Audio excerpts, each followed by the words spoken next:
So, I want to make a video about how a securely attached person would respond if they have an anxious, preoccupied partner or somebody leaning anxious. And they need to set a boundary because maybe their boundaries are sort of being stepped on because the anxious, preoccupied person is triggered and activated. But at the same time, they want to support and acknowledge what their partner is going through. So, I'm going to cover like five really important steps that a securely attached person would follow in the situation where their AP partner is triggered, acting a little bit clingy or needy, and kind of in a bit of a tailspin. So, step number one is even if the securely attached person needs to set a boundary. So, like, let's say, for example, they're on a work meeting and their AP partner is calling them over and over again. Okay. And I know not all APs do this all the time or anything like that, but it can be something that does happen for APs when they're triggered. And so, in this specific case, the first thing a securely attached person would do would try to find space to empathize and validate their anxious partner. So even if they couldn't jump off a work meeting, they might text their partner back or, excuse themselves at the bathroom, send a text briefly, and just say, "Hey, I can't talk about this right now, but I care about you and I will, speak with you when this meeting's over in half an hour."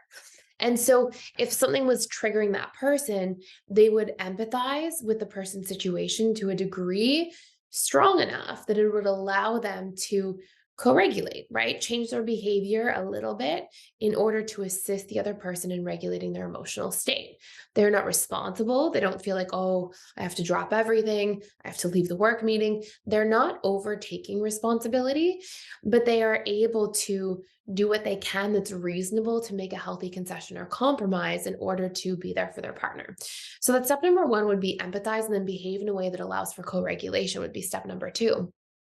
Step number three is they're able to, when then returning to that call, for example, or whatever the situation might be, take themselves into consideration before making some kind of concession. So, like, let's say they get out of the meeting, their partner says to them, I need you to leave work and come speak with me.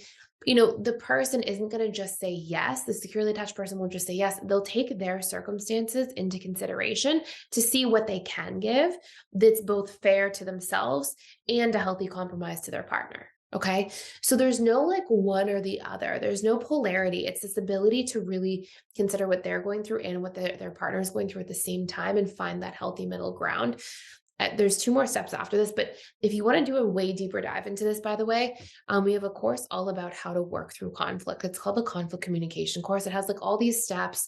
It helps you reprogram fear-based beliefs you might have about conflict so you can handle it in a way that feels safe and comfortable. And it's like one of the biggest and most important components of having a securely attached relationship is learning how to handle conflict in a healthy way. So you can check out that course for free for 7 days using the link below. And it's more than enough time to have that first like major set of breakthroughs in regards to how you handle conflicts because you'll be able to get through the course in 7 days. So again, you can check it out below if you're interested. Um, so far we have the ability to empathize, to change their behavior a little bit, to help co-regulate. Then when it comes to the big ask or how to actually resolve the problem at hand, they would take themselves into consideration. And step four, take their partner into consideration, and then proceed to find step five, a middle ground in a way that honors their boundaries and honors their partner's needs. Now, there's this old expression that talks about how in a negotiation, it's like I'm going to butcher the expression, but it's like, no, both parties don't walk away fully happy, but both partners or people in a negotiation should walk away okay with the situation. And that's the idea, right? Like the AP partner, for example, might, when they're in that activated space and they're triggered, they might want their partner to literally leave work, come over and stay for 2 days, right? And I'm not, trying to be like funny about APs, like just an AP when they're in that fragile fear of abandonment trauma response state, they really need a lot of that connection and reassurance and comfort. And part of the AP healing is learning to derive some of that from the relationship to themselves and also derive it from the partner, not in a mutually exclusive way. But, in a perfect world, if an AP could wave a magic wand, they would want a really strong, high amount of connection, of reassurance, of safety. But sometimes our lives as individuals aren't always designed in a way that allows for us to just be there to that strong of a degree. Like maybe the securely attached person has children that they co-parent with an ex around. Maybe they have a busy job. Maybe there's a lot of commitments on their plate. So what that securely attached person would do in step number 5 is really like find a way to give as much as they can in a way that's not self-sacrificing, in a way that's not going to run them into the ground, sacrifice some area of their life that's important to them. So they might give a lot of reassurance, jump on a FaceTime call, be very validating and acknowledging of their partner's pain, ask what their needs are, see what they can do to meet that need. But it doesn't mean that they'll drop everything either. And that's where we talk about healthy boundaries and healthy, consideration of each other is like, we won't always be able to meet everybody's needs, even the people we love the most, because sometimes life doesn't happen that way. But if we always try to give what we can from a place of really considering that person, empathizing with where they're coming from, and from a place of also understanding what's going on for us, and being able to take ourselves into consideration, this is actually one of the biggest things that makes somebody feel loved and seen and cared for. Because if you say, hey, I wish I could come over and stay over this evening and just catch back up and spend some quality time together, but I have the kids tonight and, I have an early morning tomorrow and a deadline I have to finish with work. So why don't we do this?